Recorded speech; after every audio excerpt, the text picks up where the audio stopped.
Evening. I would like to call the City of Mount Vernon City Council meeting for Wednesday, September 11th, 2024 to order. The time is now 7:02. Would you please stand with me for the Pledge of Allegiance? I pledge allegiance to the flag of the United States of America and to the republic for which it stands, one nation, under God, indivisible, with liberty and justice for all. The city clerk is out tonight. I'd like to ask our finance director to please call the roll. Doug? Councilmember Beaton? Here. Councilmember Brocksmith? Here. Councilmember Cadeas? Is excused tonight. Councilmember Hudson? Here. Councilmember Molinar? Here. Councilmember Tercero? Here. And Councilmember Vanderstoop? Present. Thanks, Doug. Item 2 is the approval of tonight's council meeting agenda. Any proposed changes or a motion to approve? So moved. I'll second. Moved by Navor, seconded by Mary. All those in favor signify by saying aye. Aye. Those opposed say no. And the motion passes. Item 3 is community comments. Anyone present in council chambers tonight that would like to address city council? Please come on up. As you step to the podium, I just want to make sure that we have, come on up to the front there. And just want to make sure we have your contact info so we can follow up if we need to. And if you would just please state your name and your city of residence, and comments limited to about 3 to 5 minutes. Okay. Hi. My name's Marion Flag, Beaver Lake Road, Mount Vernon, Washington. I am a partner with 8 members that own the 17 acres on Urban Avenue. I think you're all familiar with that property. We got a very nasty letter, about $100 to $500 a day if we didn't clean up the transit's mess. They leave their garbage, they camp over there by the railroad tracks. Now they've down here on the other end of the property. It's posted, but you can't keep them out. They bring out loads of garbage and dump, all their drugs, everything. We've had it for sale before. Wimco grocery store wanted to go in years ago. We had to earnest money down to sell the property. Safeway come in and said there will not be a non-union grocery store in Mount Vernon. So that, and then the city said, if a grocery store goes in on that property, you will have to pay for a light on Hoag's Hill because there'll be all that traffic. So nothing happened because Safeway, now I want to know, is Walmart a union grocery store? Or are you asking us? I'm not sure. Oh, No, it's not. it's not? No. Okay, I've never been there because I've heard stories, so I don't go there. Anyway, now we would like to sell the property, and we need to sell the property. Our youngest partner is 75.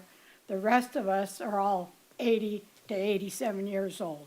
We can't afford to keep paying those high taxes and not be able to sell the property because over the years, somehow Mount Vernon's kind of rigged the zoning around here, and the buyers that we've had lately that want to buy it, they said, well, they don't want houses, they don't want apartments, they don't want low citizen housing. But then you read in the paper that there's a shortage of housing, excuse me. So I'm just wondering, what's Mount Vernon going to do about it? And I've heard you can't get a permit in Mount Vernon. And that's why everybody's building in Cedar Woolley, Burlington, because they can't get a permit in Mount Vernon to build. So I just want to ask you what's going on here in Mount Vernon. I've lived in this valley for 80 years, and I've never seen it as bad as it is right now. All right. Can you answer? It's Marion? Marion, yes. Good to meet you.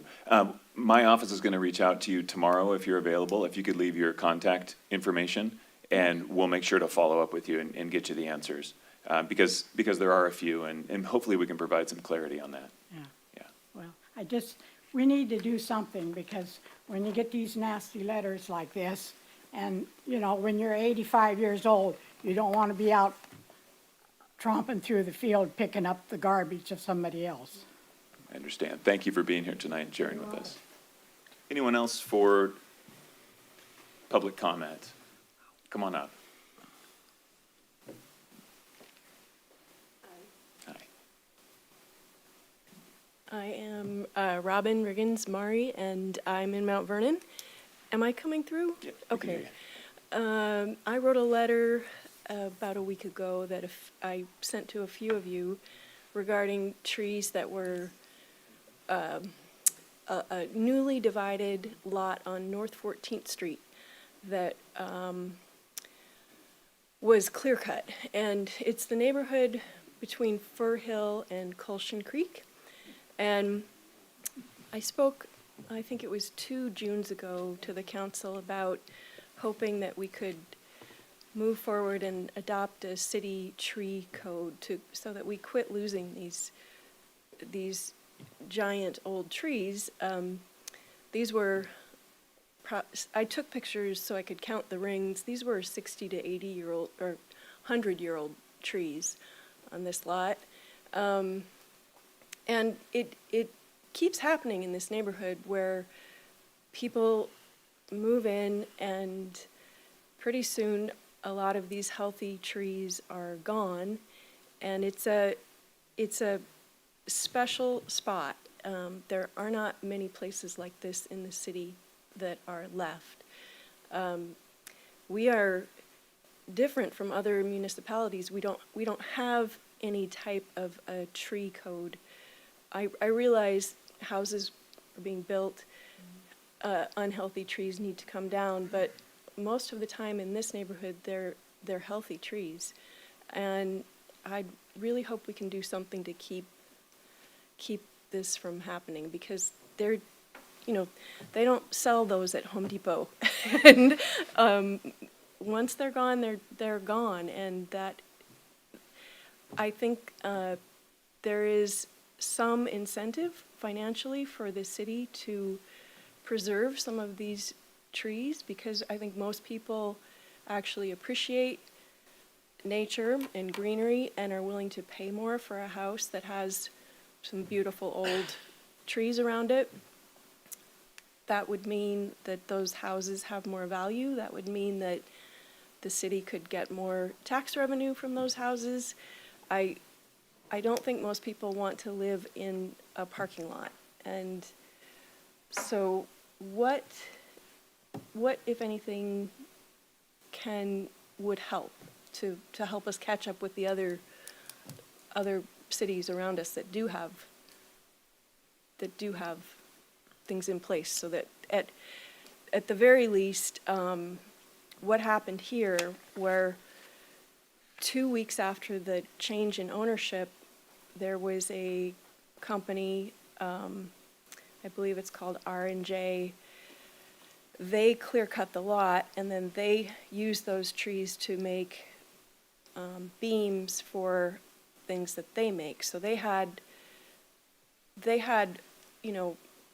a conflict of interest. It was in their best interest to take down all of the trees. And when I stopped to talk to them about what was going on there, they also misled me a bit about having a permit. And I called the city, and there was no permit on file. So that seemed a little shady.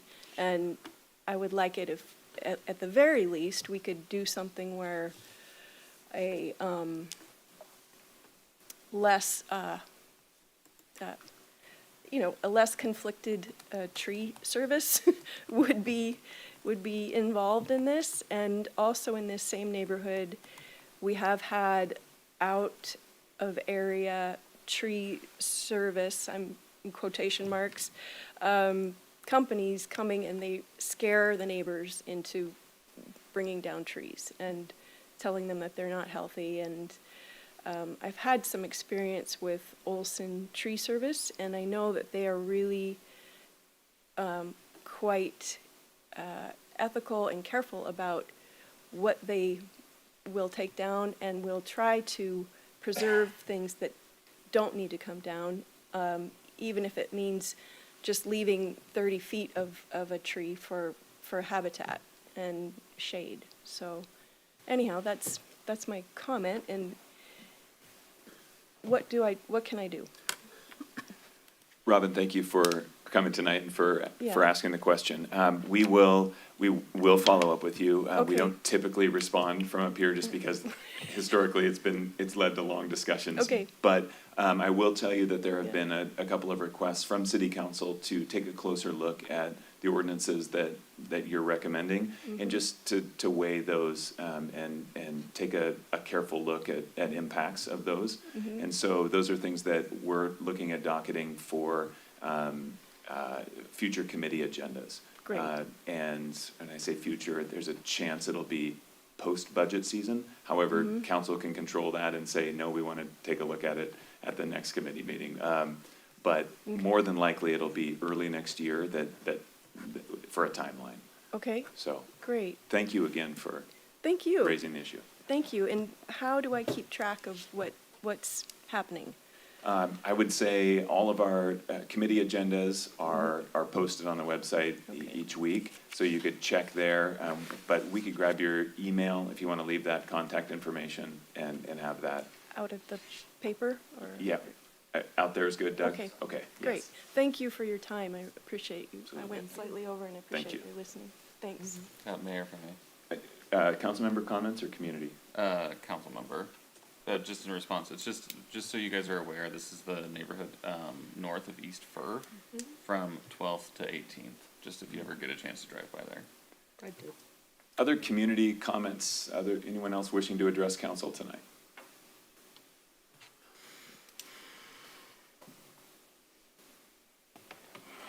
Good evening, Mr. Mayor, council, and staff. I'm Marion Myers of Mount Vernon, Washington, Cedar Heights Development, with a regional stormwater system detention pond and a grass and rock line biofiltration swale, or bioswale, as depicted in the plat document and the preliminary plat. The bioswale was designed per ecology calculations by professional engineer John Ravnick and was approved by permit for construction in the preliminary plat by the city. As John Ravnick stated in a letter to Public Works dated April 17, 2024, the intent and function of the open drainage course located along much of Cedar Heights' east side conveys local runoff water south to the regional detention pond. The intended function of this drainage course is strictly for conveyance. This drainage course is not intended to provide any treatment of runoff waters. And now for the burning question asked by every boy, girl, woman, and man in Mount Vernon. Is it or it is not a proper bioswale?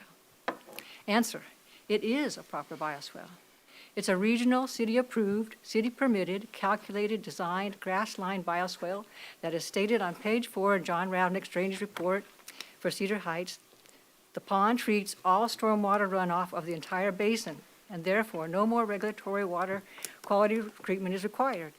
It is used to contain and convey regional stormwater beyond the water quality design flow rate up to and including the highest expected flow rate of a 100-year storm event, matching the regional detention pond stormwater flow rate that it discharges to.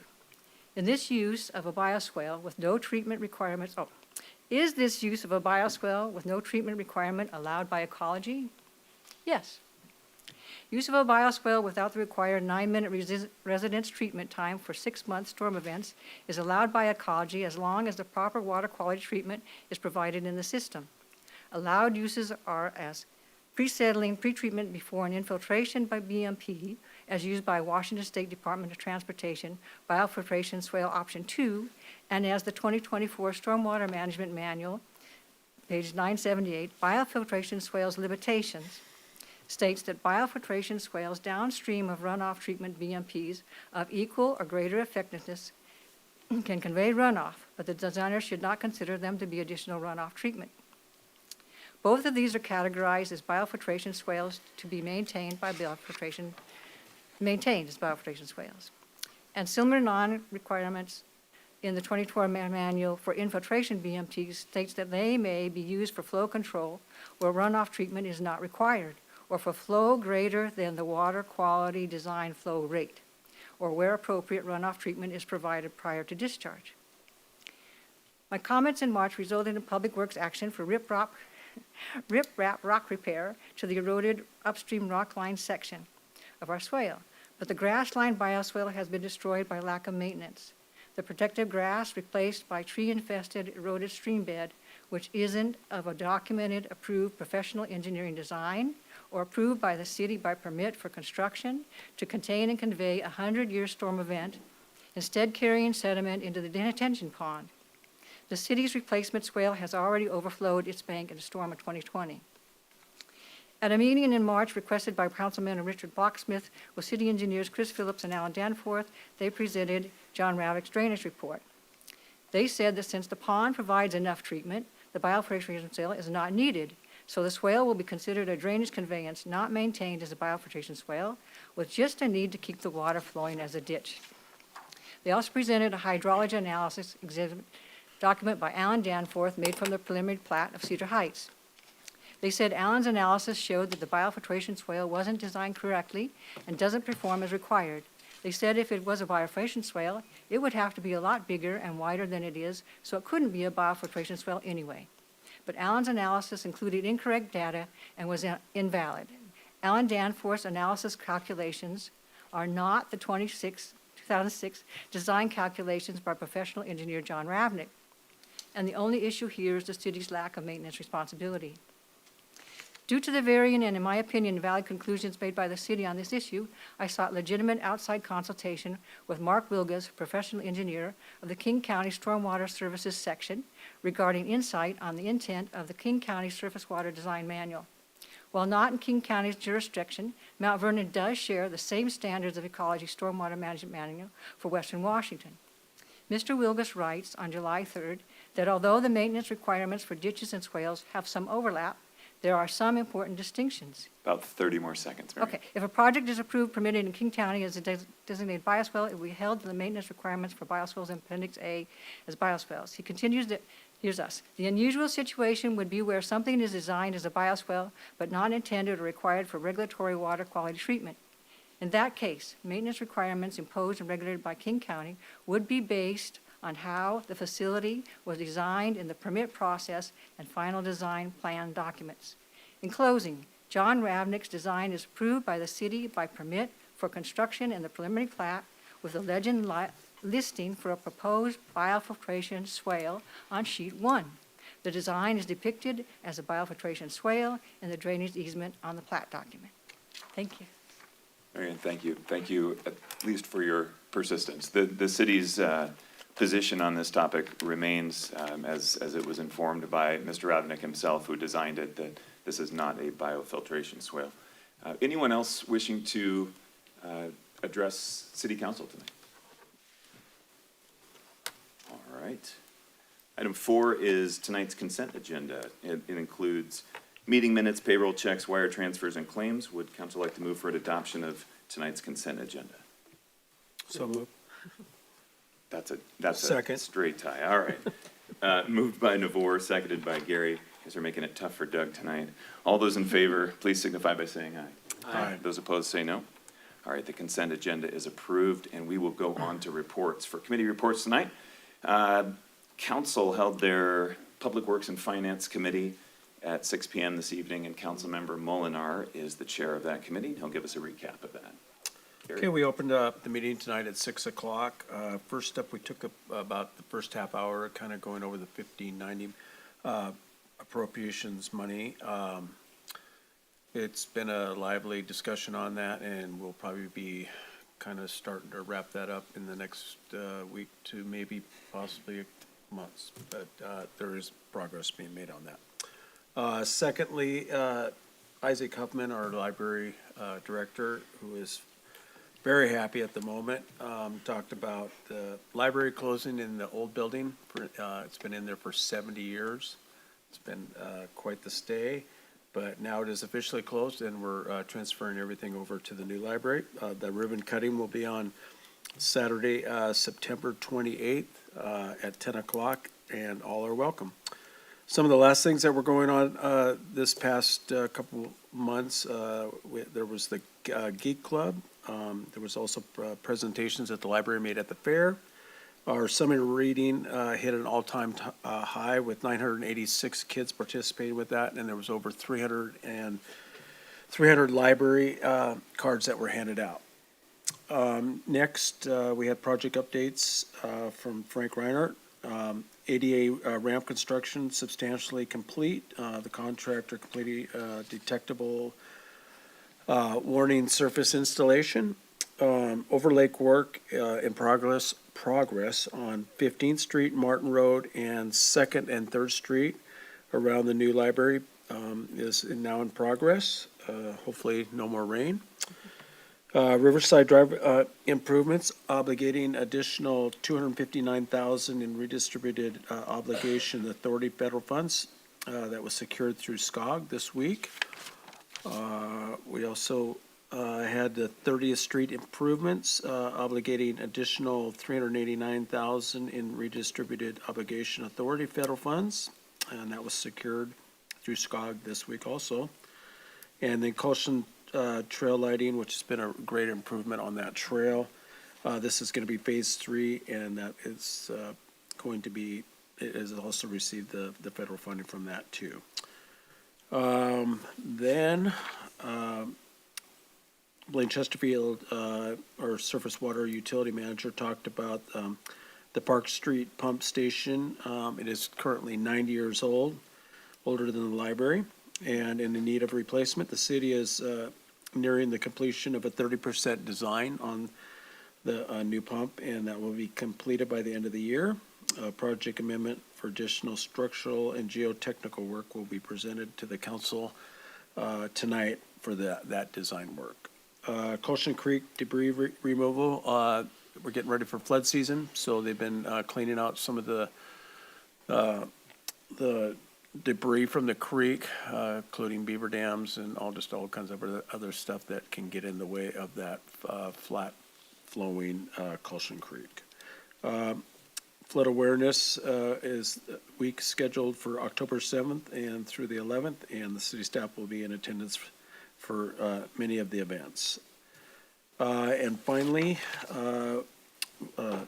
Chris Phillips, our Public Works Director, talked about EV and hybrid transitions in our city. We now have a grant for 2 new vehicles, and one will go to the library and one will go to general facilities.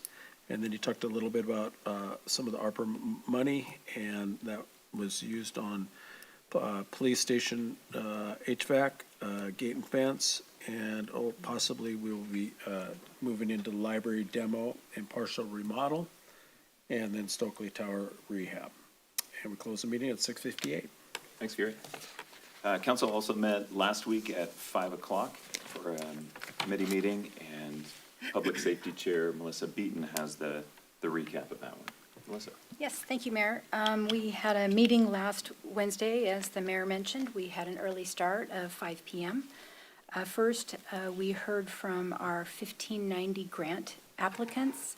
1590 is a bill that was passed in 2021 that authorizes county or city legislative authorities to impose a local sales tax of 0.1% for housing and related services as a councilmanic action, meaning counties and cities did not need to take that out for a vote.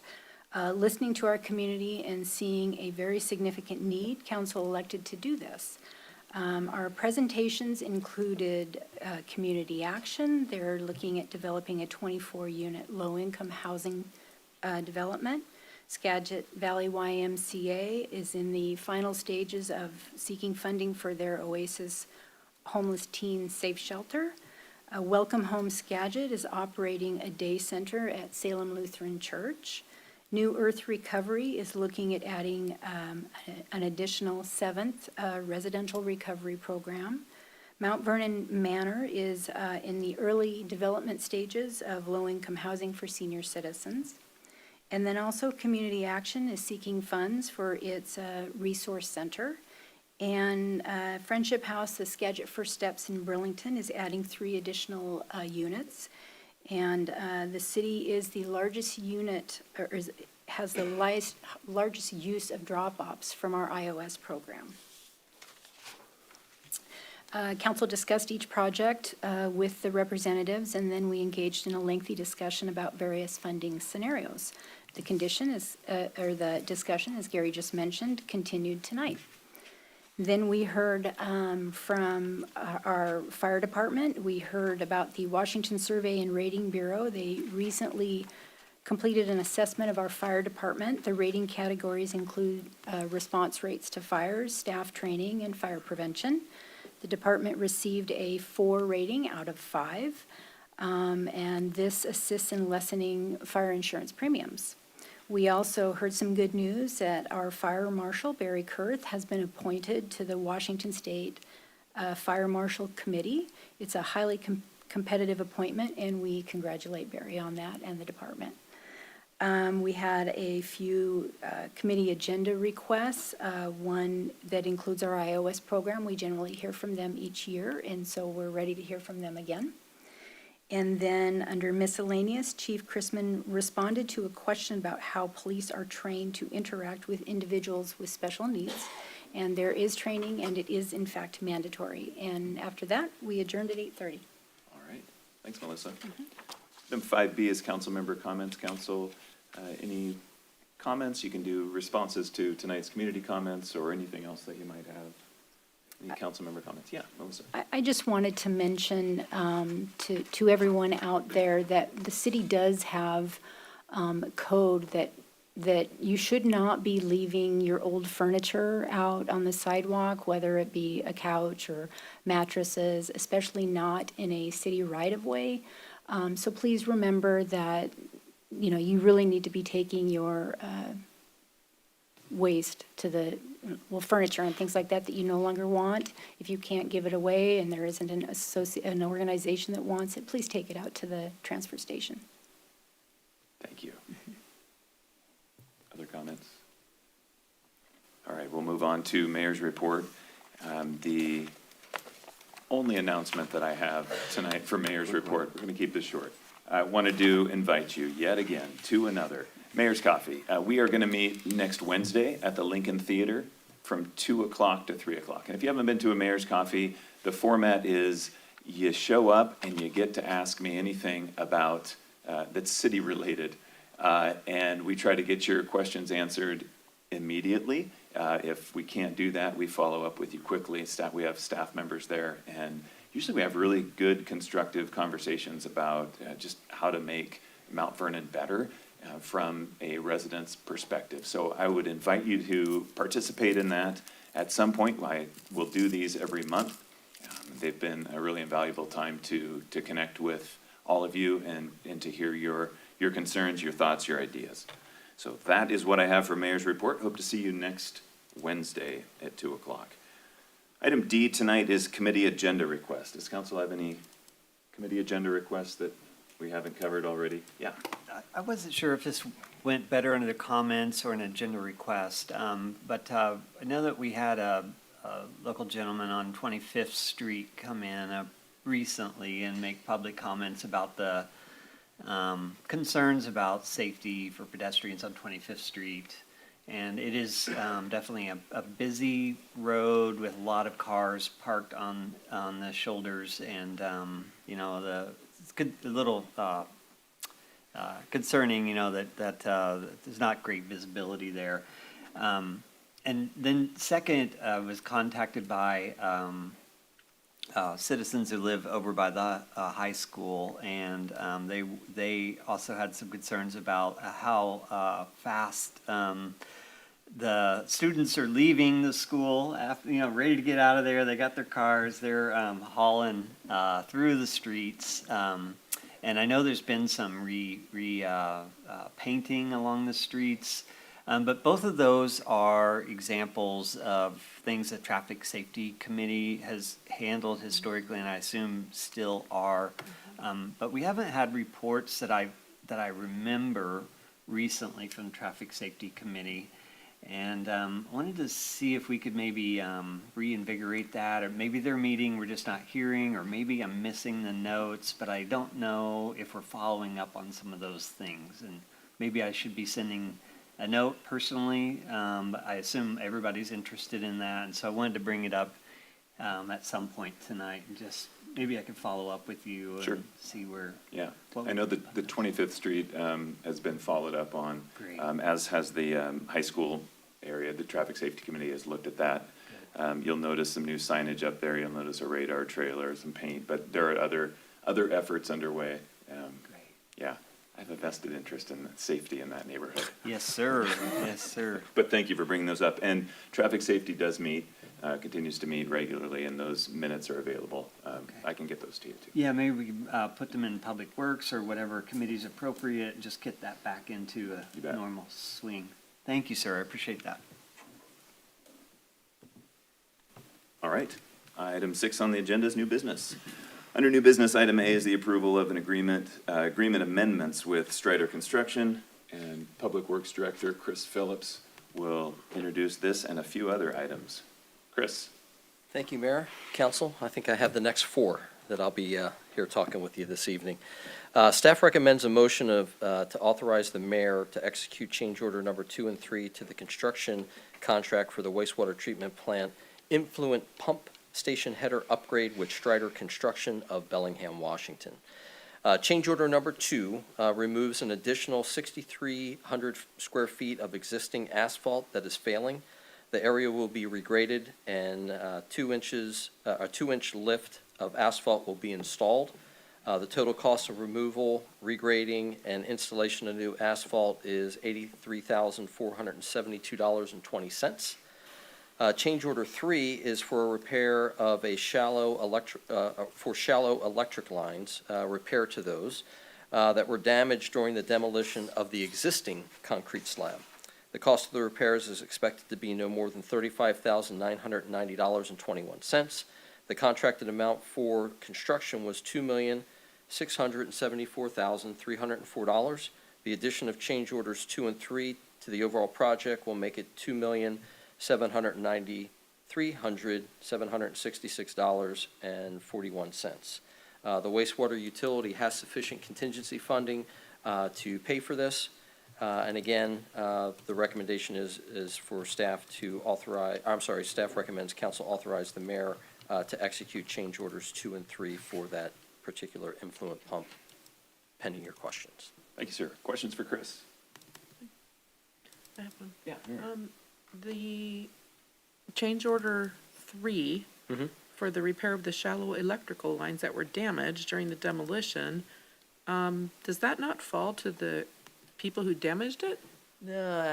Great question. So what happened here was that when the original electrical line was put in, they're usually put in at such a depth that when you do your locates with 811, they're at a certain level. What happened here was they were shallower than what was where they were supposed to be.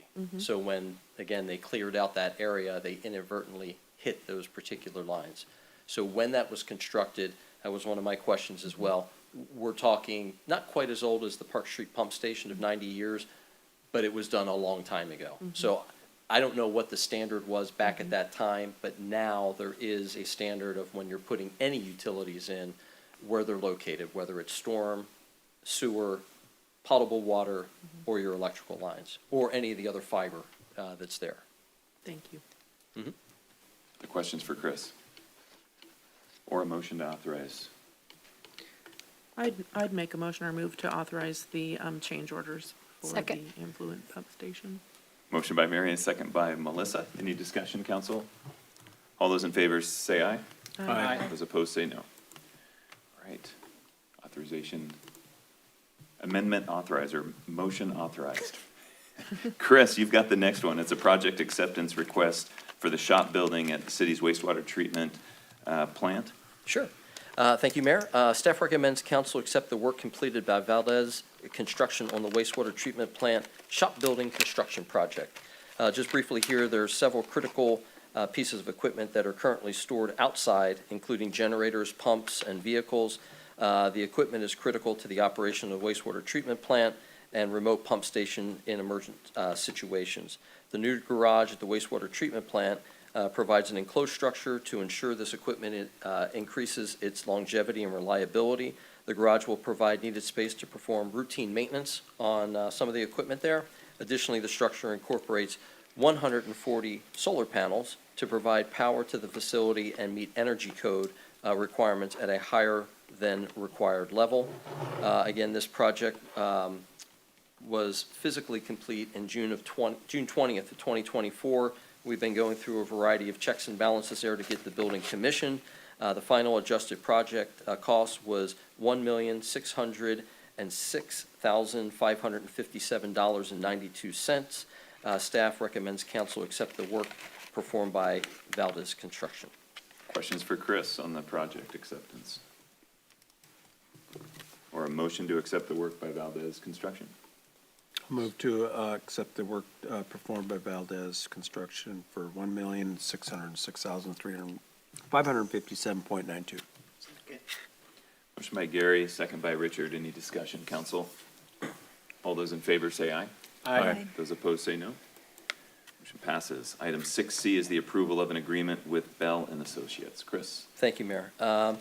City staff recommends City Council authorize the mayor to sign the professional services agreement with Bell and Associates for solid waste project management services through December 31st, 2025. At that time, if all signatures are in agreement, the contract may be extended through December 31st, 2028. The city has partnered with Bell and Associates for over a decade, and during that time, Bell and Associates have provided timely, actionable, and scientific background information for City Council to make informed decisions as it relates to solid waste rate studies. City staff recommends City Council authorize the mayor to sign the professional services agreement with Bell and Associates for solid waste management services through December 31st, 2025, and at that time, if all signatories are in agreement, the contract may be extended through December 31st, 2028, pending your questions. Questions for Chris on this one? Or a motion to approve the agreement? So moved. Second. Motion by Navor and a second by Mary. Any discussion? All those in favor, please say aye. Aye. Those opposed say no. Motion passes. Item 6D is an ordinance to adopt the proposed 2024 to 2028 solid waste collection rates. Chris? Thank you, Mayor. This is a part two. So in Public Works, this is completely my fault in this regard, is that it requires us to post in the paper on two different times the information regarding solid waste rate studies. Phillips did not do that. So although you approved the study and the rates, we were unable to sit there and get things done legally. Talking with Kevin, this is the process that we needed to do in order to get that back in the box. So you can see that on August 29th and September 5th, it was properly run in the Skagit Valley Herald as notice. What this means is basically we've lost 14 days of that increased rate. So everything will basically, instead of taking effect October 1st, they will take effect on October 14th. Information letters have already been provided to the utility workers over in the finance department to have that information sent out to our residents, so they will have everything that is required by law well in advance of the 14th of October. So with that, City Council, or City staff is recommending that City Council authorize the mayor to implement the 2024-2028 solid waste rate studies as stated in the accompanying ordinance, which will be effective the 14th of October, 2024, and repeal ordinance 3895, which you've previously done. Again, pending your questions, I let you know, hey, I messed up on that, and this is making it right. Council, mark your calendars. This is a rare Phillips oversight. It doesn't happen much. Now's your time to grill him with questions. So where do we send your bill? Where do we send your bill? Questions for Chris? All right, a motion, this would be ordinance number 3896. I'd like to move for approval of ordinance 3896, saying that we, as a council, talked about this for quite a long time and did a lot of adjusting to make it as I guess palatable is probably the right word, as possible, with the fact that we just don't have a lot of control over a lot of the costs that go into this, so. Second. Motion by Mary and a second by Melissa. And any discussion, council? All those in favor say aye. Aye. Those opposed say no. And the ordinance passes. Thank you, Chris. Item 6E is the approval of a street closure request. And here is Jennifer Berner, our Good Parks and evening. Enrichment Director. So before you, there are two let me say that again. There are two road closure requests for your review this evening. I'm sorry, I just came back from vacation and it's just not all flowing together yet. So our first one, we'll do them all as at the end and ask you just for questions after each one. On Friday, September 13th, the Washington State Department of Health is celebrating their 50th anniversary of the Women, Infant, and Children. That's the WIC program. And with that, there will be some state legislators here as well as the governor to be part of this event. And so for that, they have requested the closure of some public parking areas down at the Skidget River Walk area, as you saw in the maps there in your packet. And so there's one closure, that's the north closure, that will be actually closed just for their guests, and they will have somebody there monitoring that. And then the south is not a closure, it's just an area that they're directing people that they can park who might be coming to participate in the event. So it's just the one parking lot on the north end there. And it's not the whole parking lot, it's that one section that we have highlighted there in yellow. So any questions on that particular street closure? Any questions, council?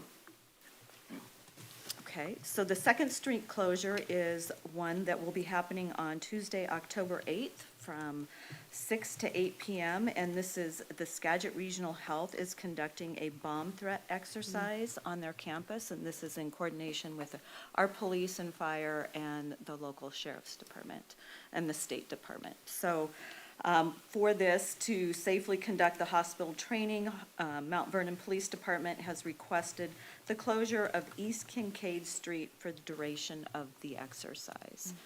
Any questions on that closure? Council, questions on the street closures? Any desire to separate these two requests? We can do them separately, or I would entertain a motion to approve both requests. So moved. I'll second. So there's a motion to approve both street closure requests by Navor, and a second by Mary. Any discussion? All those in favor say aye. Aye. Those opposed say no. And Thank the you. street closure passes. Thank you, Jennifer. Item 6F is a proposed agreement amendment with WashDOT for the 30th Street project, and Public Works Capital Projects Manager, Frank Reinert, is here to present. Good evening, Mayor, Council. I actually have revised agreements because the agreement that was provided in your council packet went to you at the same time as I sent it to WashDOT for their review, and they made some minor changes. So I want to make sure you have the most recent version of this. Thank you. Thanks, Frank. Thank you.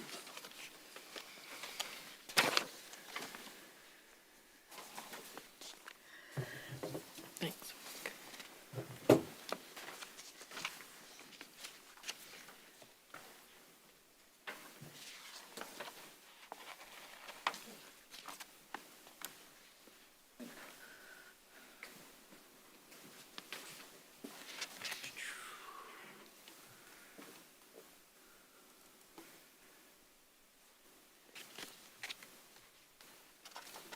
Okay, excuse me, we will start with the 30th Street Improvements Project, and so this is for federal aid grant supplement number 1. So both these agenda items, I'm just gonna kind of flow through with your permission. And of 3 of them, I'm going to just review the existing federal grant that we have with the project and the matching obligations that the city committed to already.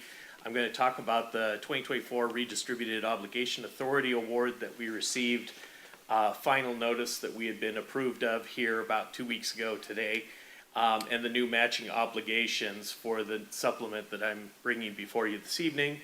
Answer any questions that you might have, and then a motion to authorize the mayor, recommended by staff, to proceed with these agreements. So in the case of the 30th Street project, the original federal transportation grant was for $372,988. It came from the Surface Transportation Block Grant Program, which is a grant program that SCOG helps us to secure funding from as we move through there. We obligated that back on August 12th on 2022, so it has been a while. It should be noted that you are seeing the WashDOT forms, the local agency agreement supplement.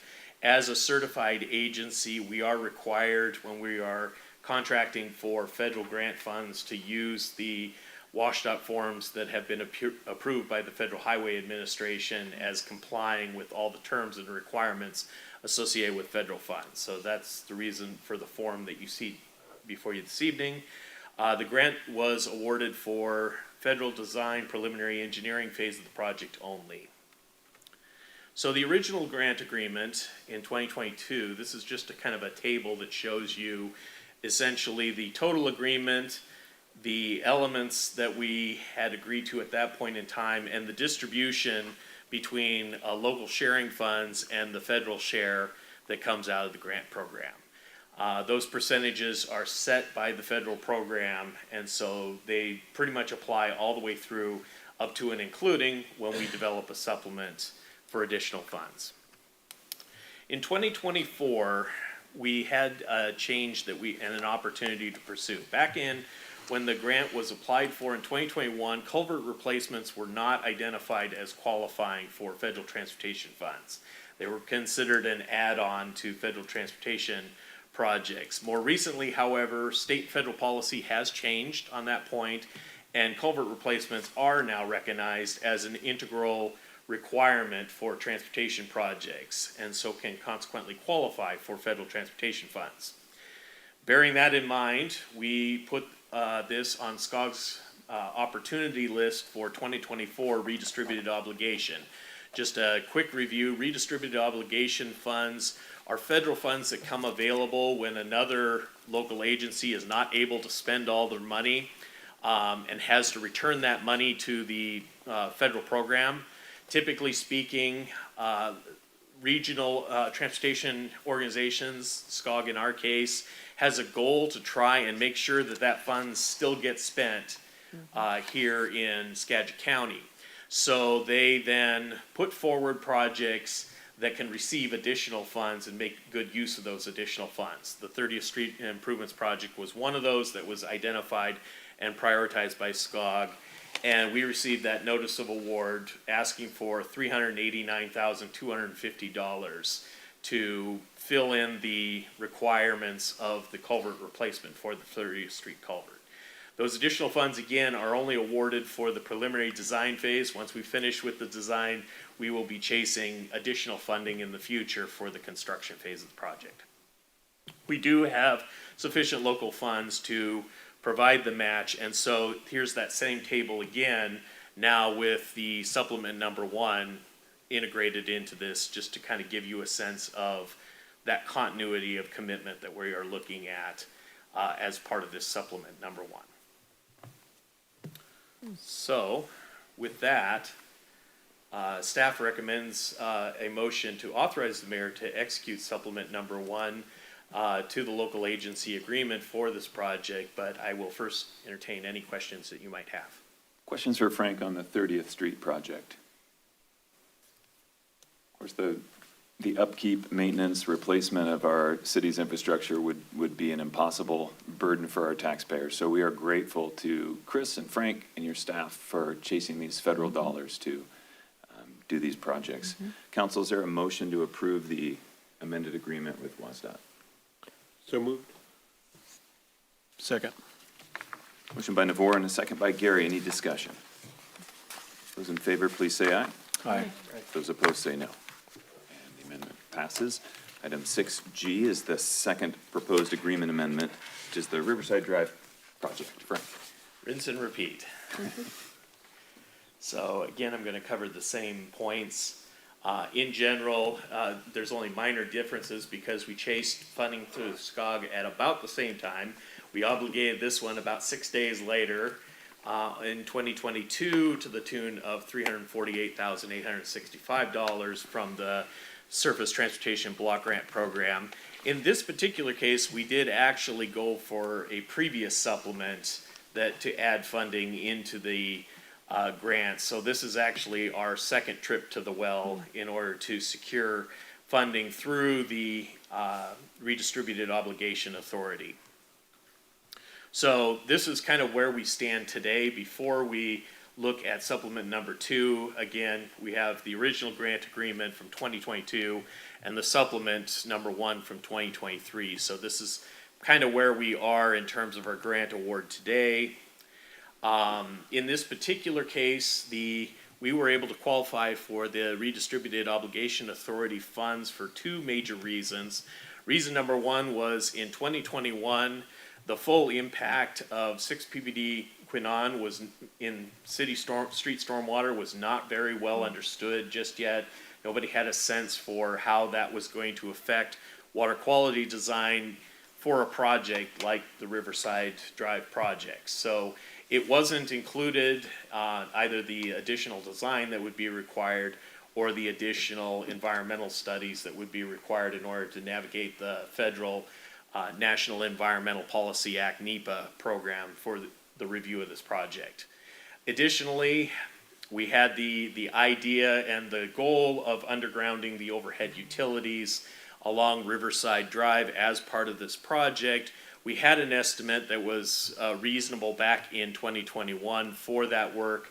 That work has gotten more expensive over the years, so we did an updated estimate when we pursued this funding earlier, this additional funding earlier this year to make sure we were keeping up with today's requirements for undergrounding the utilities along the Riverside project.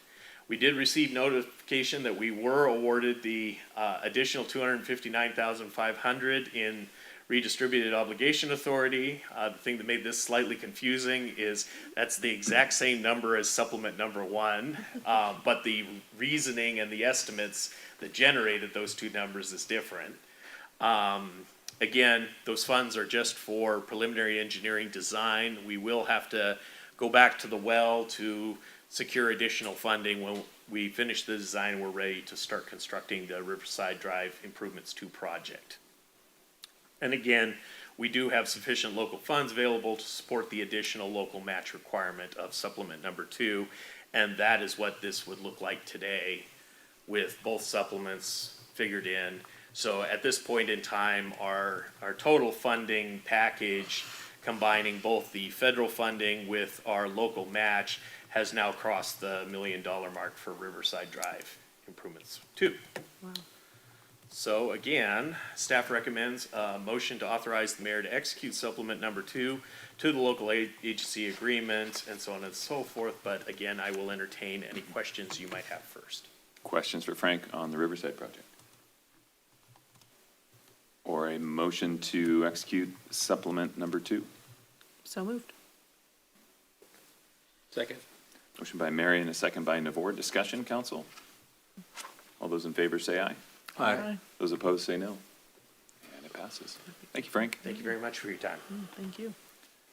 Item 6H is an agreement with HDR Engineering for design services on the Park Street Pump Station project, and Blaine Chesterfield is presenting that item tonight. Hello, Blaine. Thank you, Mayor Donovan and City Council.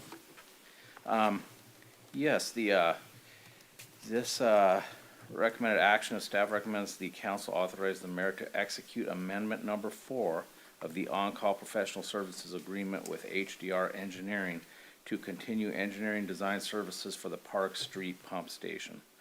The Park Street Pump Station design amendment number 1, which was the original amendment, was in the amount of $211,500.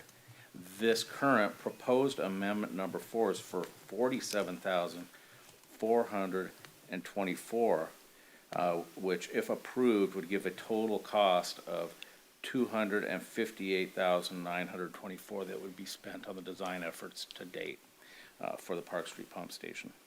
The Park Street Pump Station, as you know, is a dual-purpose stormwater and combined sewer overflow facility. The facility is well beyond its useful life expectancy, as we've hashed over and over.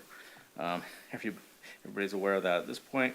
The infrastructure improvements will make the facility more resilient and efficient for future flood events.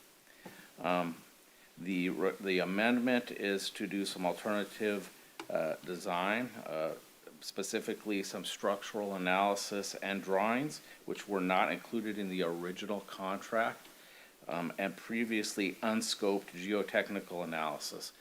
We were aware that we might have to do it, but we were hoping we could stay within the existing footprint and not have to do that additional work, so we did not scope it at the time.